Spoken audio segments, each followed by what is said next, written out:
Hello guys, welcome to only my talks. పరిచయ చిత్రమే block buster, జనాలకు కూడా బాగా వెళ్ళిపోయింది. ఇక తెలుగులో నెక్స్ట్ స్టార్ హీరోయిన్ ఈమె అని ఫిక్స్ అయిపోయారు చాలా మంది. కానీ ఆ తర్వాత తెలుగులో కనీస స్థాయి విజయం కూడా దక్కించుకోలేక కనుమరుగైపోయింది శాలిని పాండే. అసలు ఆ సినిమా విడుదలైనప్పుడు యూత్ అంతా ఆమెను నా పిల్లబే అని ఓన్ చేసుకున్న తీరుకు అప్పటి స్టార్ హీరోయిన్లు కూడా కాస్త కంగారు పడ్డారు. కట్ చేస్తే బాలీవుడ్ అవకాశం కోసమని తెలుగు సినిమాలను పక్కన పెట్టింది. కళ్యాణ్ రామ్తో కలిసి నటించిన 118 ఫ్లాప్ అవడంతో ఆమెకు మంచి ఆఫర్లు కూడా రాలేదు. భారీ ఆశలు పెట్టుకున్న రణవీర్ సింగ్ సినిమా ఏమో డిజాస్టర్ అయ్యేసరికి హిందీలోనూ ఆమెకు సరైన ఆఫర్లు రాలేదు.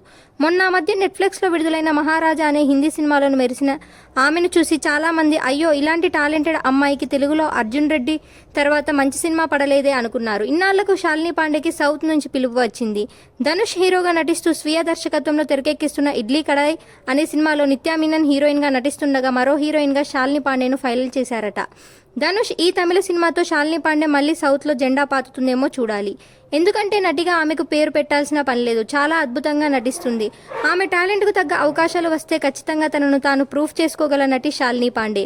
ధనుష్ దర్శకత్వం అంటే మినిమం గ్యారంటీ కాబట్టి ఇడ్లీ కడాయి మీద బోలెడు ఆశలు పెట్టుకుంది ఈ అమ్మడు.